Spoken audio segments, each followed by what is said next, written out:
I'll start off with last week, a little recap on what Luke shared. He talked a lot about the word resist, right? So this week, we'll talk more on the word receive. What does it mean to receive rest? What does it mean to receive the Sabbath? Last week was a lot of work on resist and how we can experience that in our place of rest and Sabbath.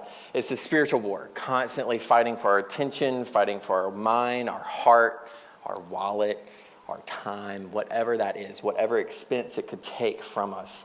But I really want to highlight a nugget from Luke's last week's teaching last week that kind of spoke into where I'm going to go today. And that's that the enemy understands how valuable rest is to the believer, right?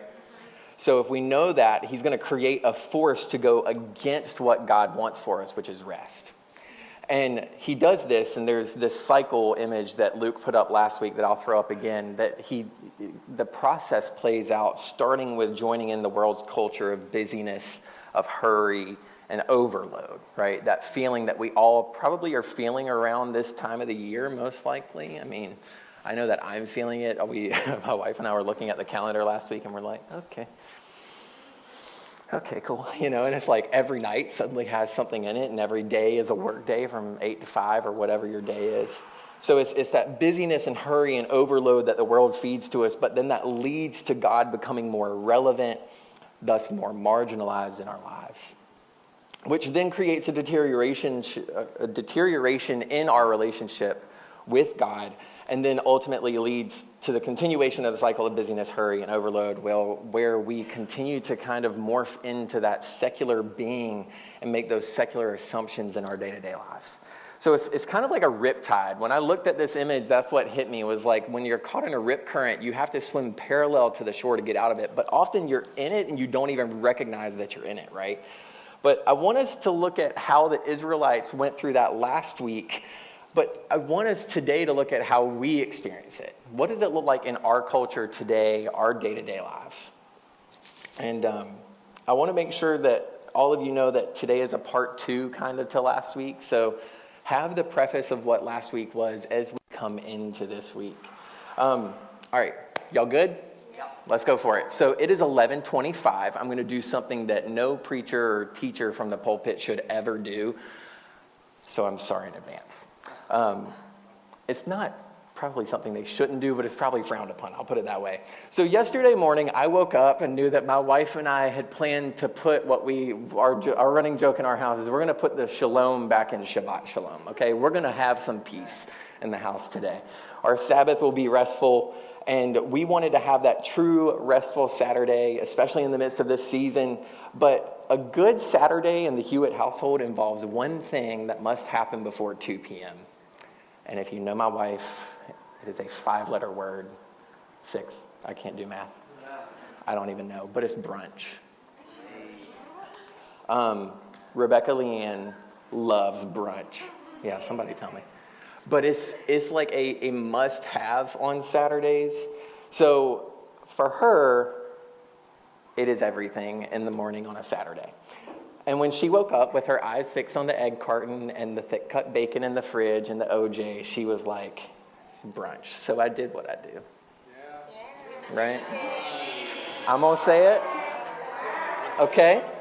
I look at this. I told y'all I probably shouldn't do this at 11:25 on a Sunday. But do you see those like over medium eggs? Right? Thank you, Kelsey.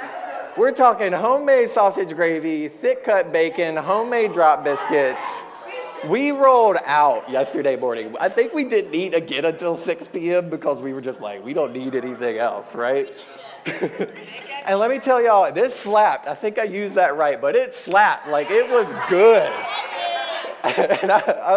And I say this as like, I know how to cook, but I'm telling y'all, this was probably one of the best brunches I think I've made in a very long time. I looked at this, I was like, yeah, pretty good. I'll say it.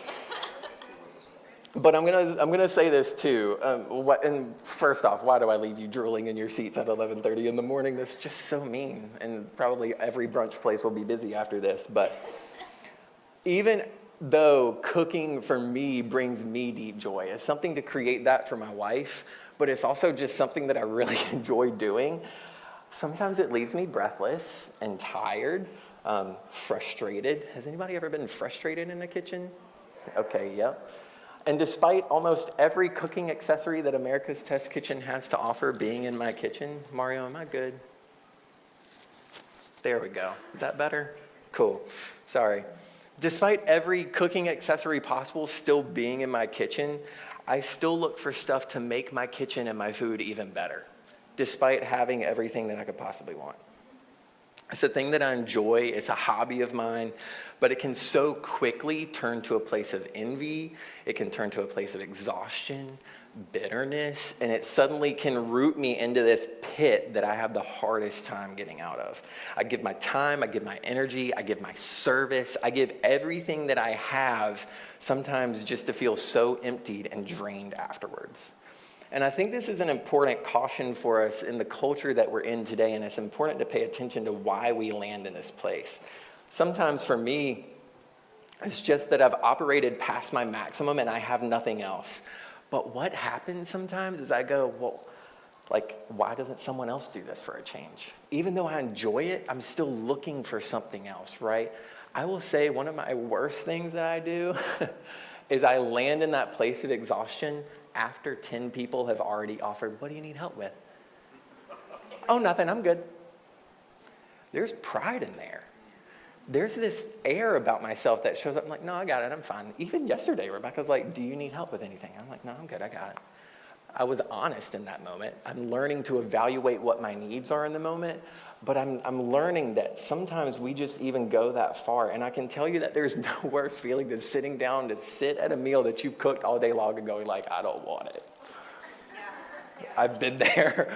You've worked on it for 2 or 10 hours, and you're like, no, I'm good. I think I honestly would rather have some McDonald's chicken nuggets and fries. But I want us to reflect on a story in the Bible where we see this play out. It's a story that you've heard a million times and probably seen, but I want us to just settle ourselves into what I believe the true lesson is in it and what I feel like God is trying to ring our bell with a little bit. And if we can give ourselves to that lesson, I say that because we've all heard this story.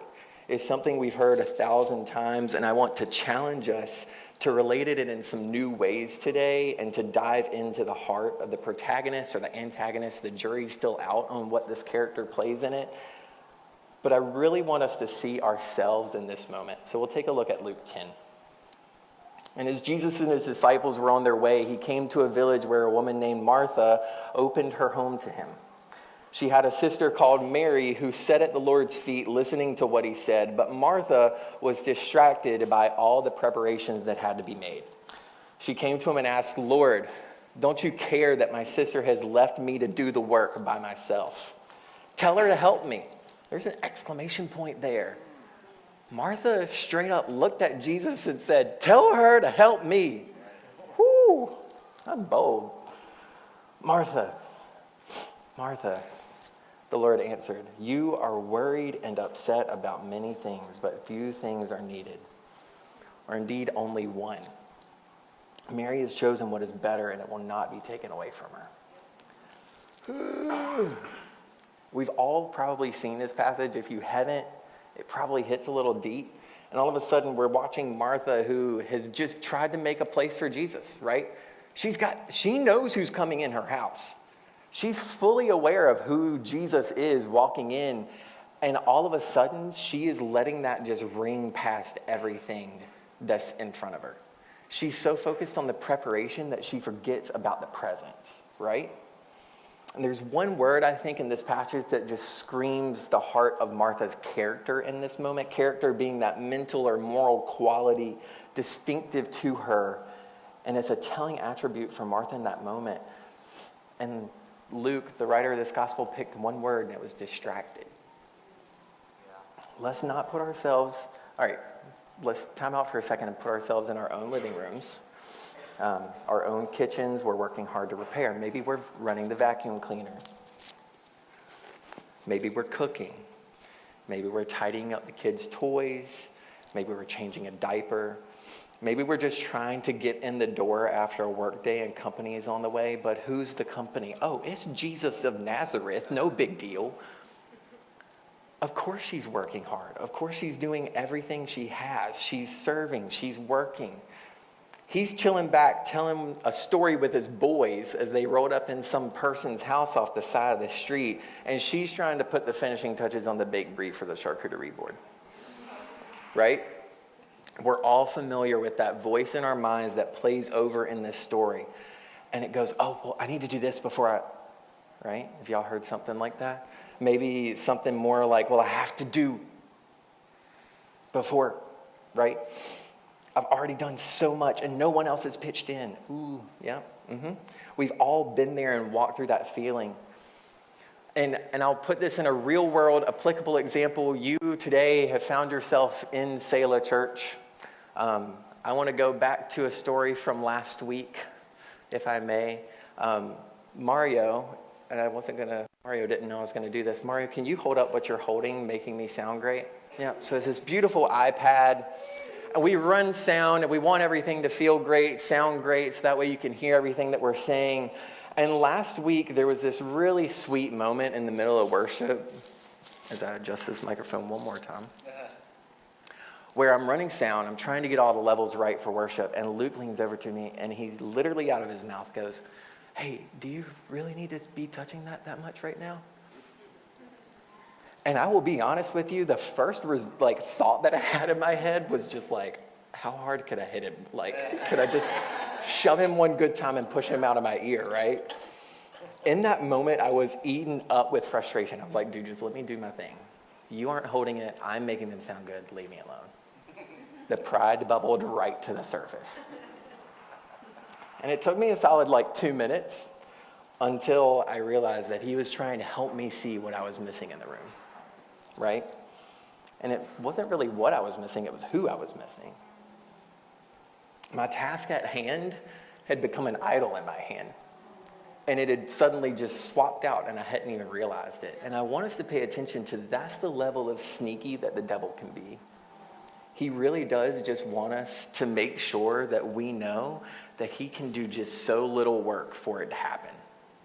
It doesn't have to be anything elaborate. It can be just the simplest of tasks, and all of a sudden our mind switches to this place of, oh, that's what you're doing. And we don't even realize it. Now, I want to pay attention to this too really quick. Here's what I'm not saying. I'm not saying do not serve, okay? In fact, we do need people to step up and serve in the church. I can say that. And we've seen it. We know it. It's a thing. Jesus actually tells us to serve and to Sabbath. He tells us to do both of those things, right? And there's a both and, not an if-then. 1 Peter 4:8 says it, above all, love each other deeply because love covers over a multitude of sins. We've all heard that, but let's read the next few verses. Offer hospitality to one another without grumbling. Martha. Whoops. Each of you should use whatever gift you have received to serve others as faithful stewards of God's grace in its various forms. Just like that, Jesus tells us to use our gifts and to lean into serving, but we must be doing it from the right place, rest, and for the right reason, his glory. I'm still hung up on the fact that hospitality without grumbling line is in there. Martha, bless your heart. Me, bless them. And when I say that, I'm really saying it to myself.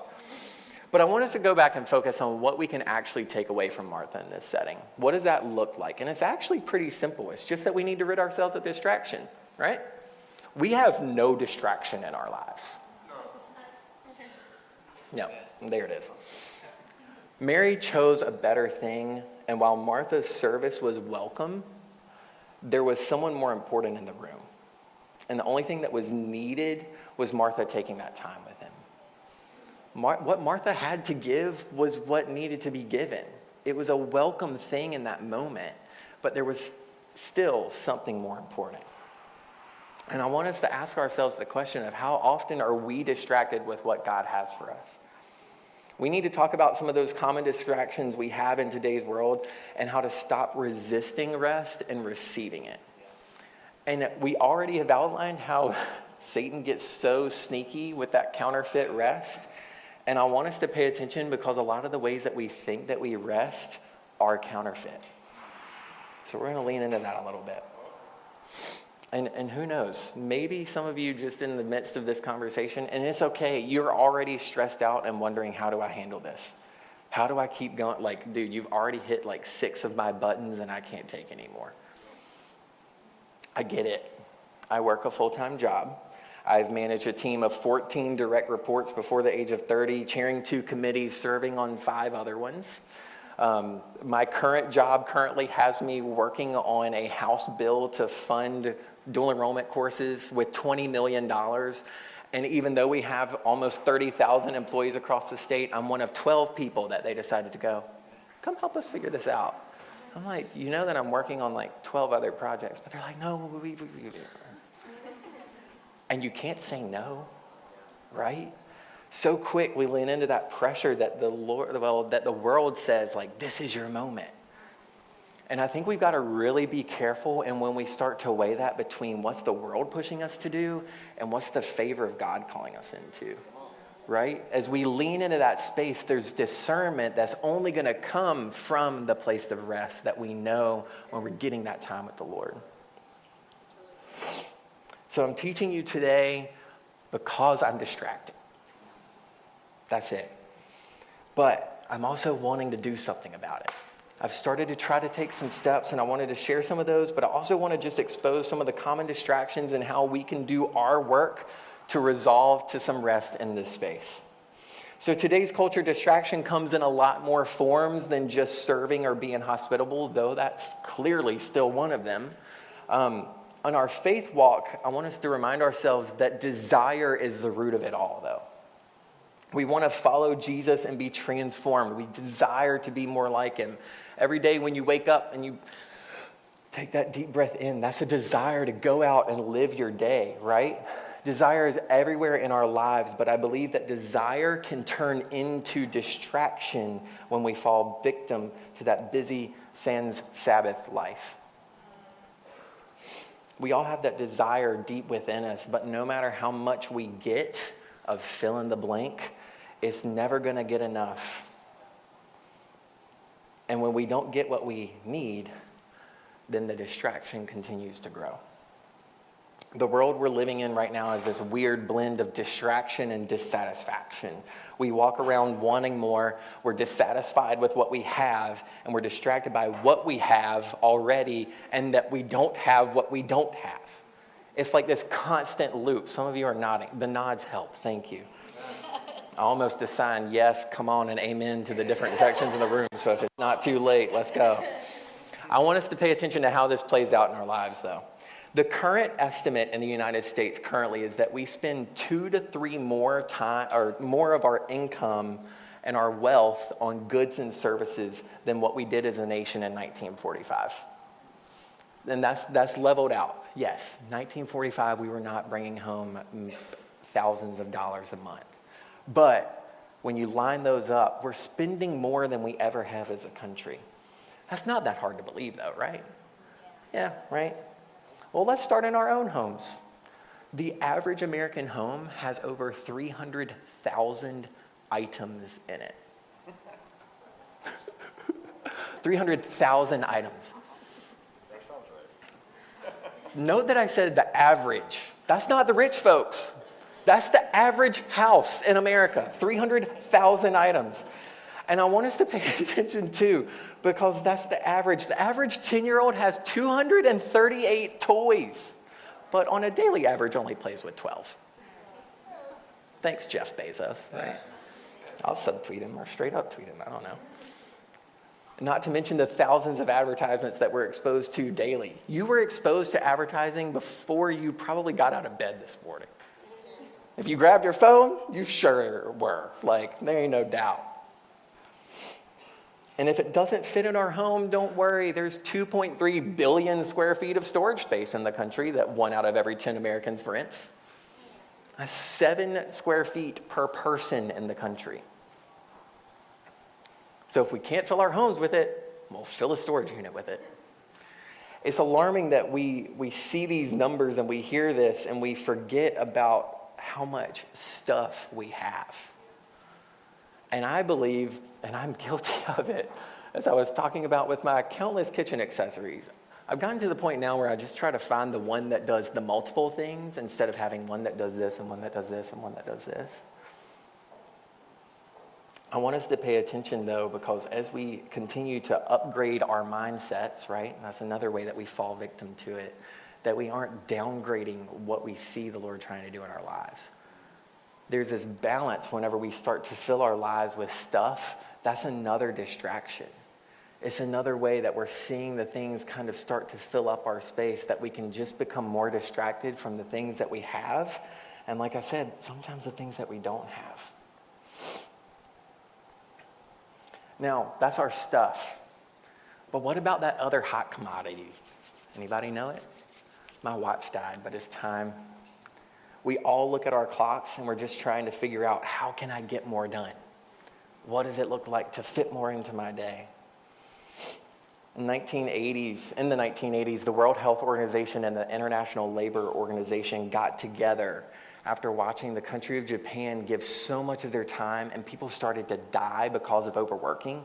They actually coined a term, karoshi, which is death by overworking, clinically recognized in the country of Japan.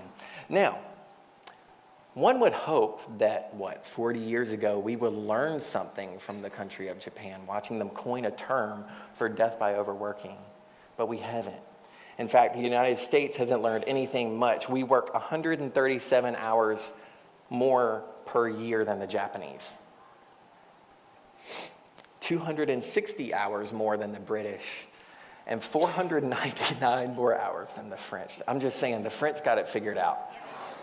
Don't get me started on croissants. I think I could have one of those every day. But don't worry, people. The relief has come to the United States. We're all aware of it.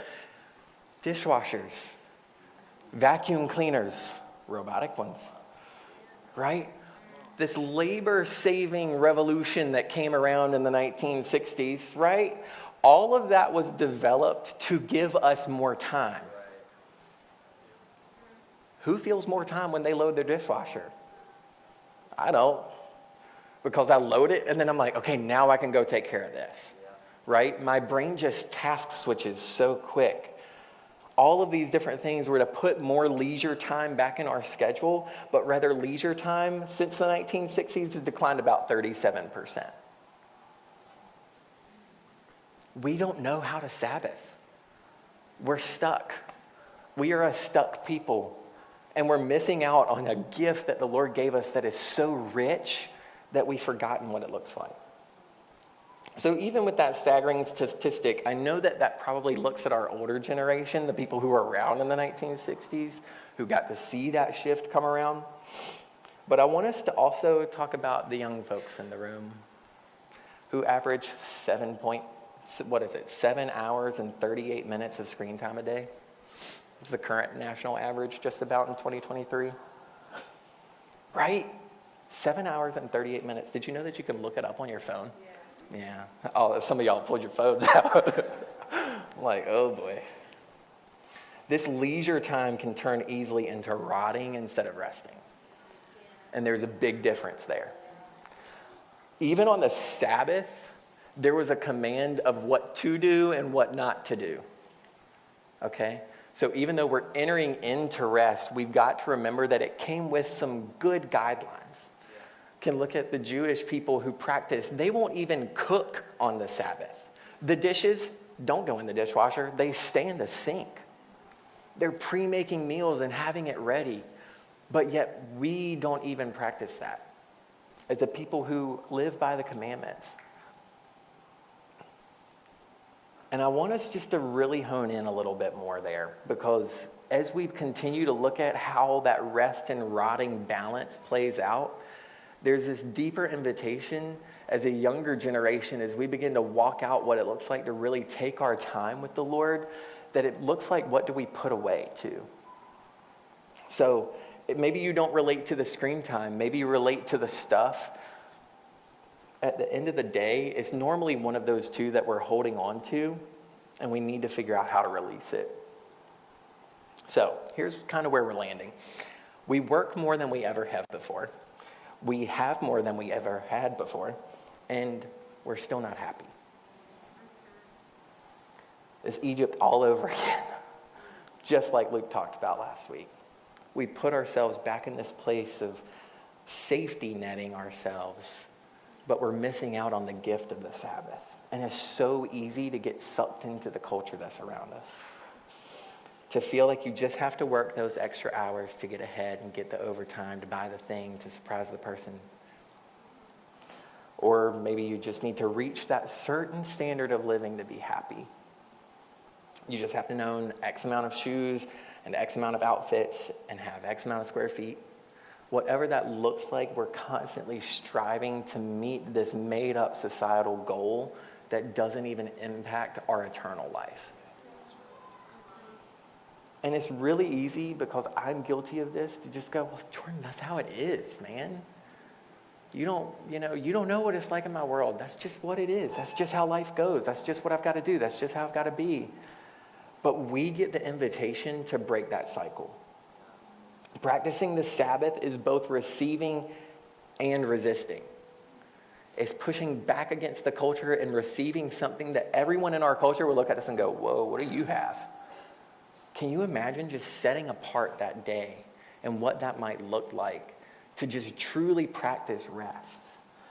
Practicing the Sabbath is that resting and receiving peace. It's saying enough work. Work is a good thing, but it's not the thing, right?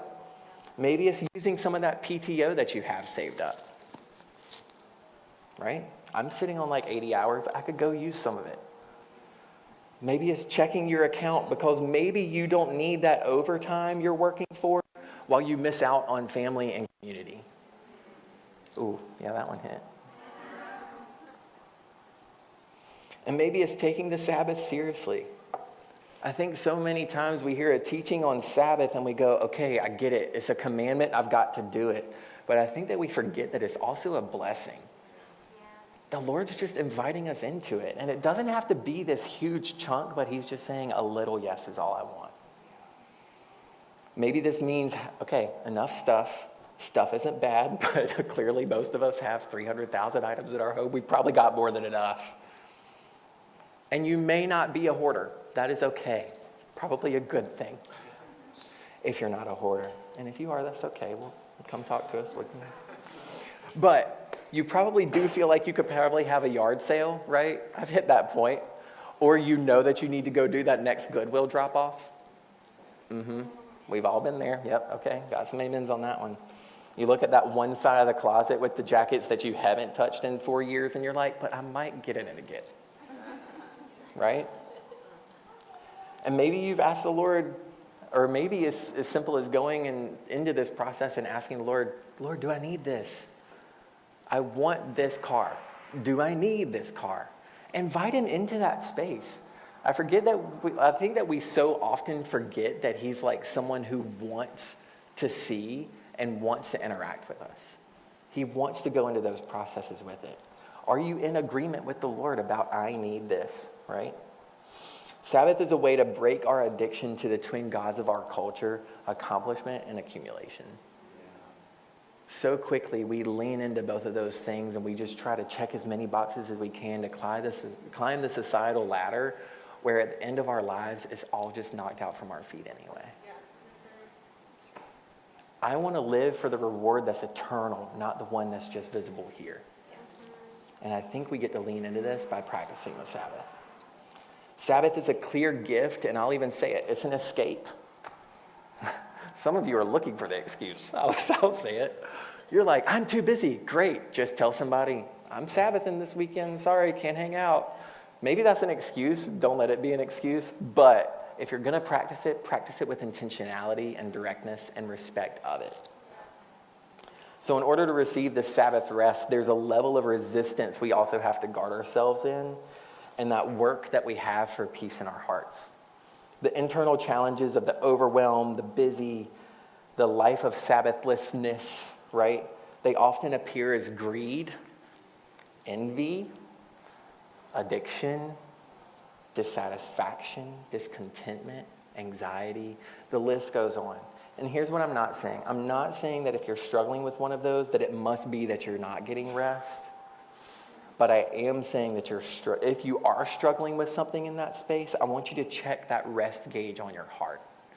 Are you truly taking the time to rest, or is there some rot in there somewhere? When you do get that time to yourself, are you just, and suddenly your Instagram hours are like 3.5 for the day? Because you've just, right? You've got to check that gauge on our hearts, and we have to come to terms with how much shalom is actually in our Shabbat. If we're going to say that greeting that literally means good day of peace to you, we need to make sure that we understand the culture that we're trying to drive into with it. Sabbath is a gift. It's a weapon against the things that weigh you down, right? And it's an entire day to have enough and slow down. Invite the worship team up.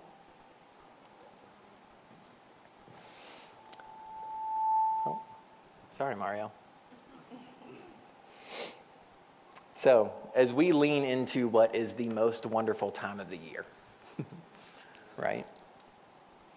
And the busy, and the stressful, and the nonstop, whatever that looks like, I want us to remember that the distractions are there. They're going to be there the whole time, much like a microphone that wants to dangle off your ear the wrong way. The distractions that keep coming against us, we have the ability and the permission to look at and say no. That's my prayer for us as we go out of this day today, that we would lean into what rest truly looks like. That Jesus is both the Lord of our hearts and the Lord of the Sabbath. Biblically speaking, he is the Lord of both. And will we accept him as both as we go into our busy season? Let's pray together.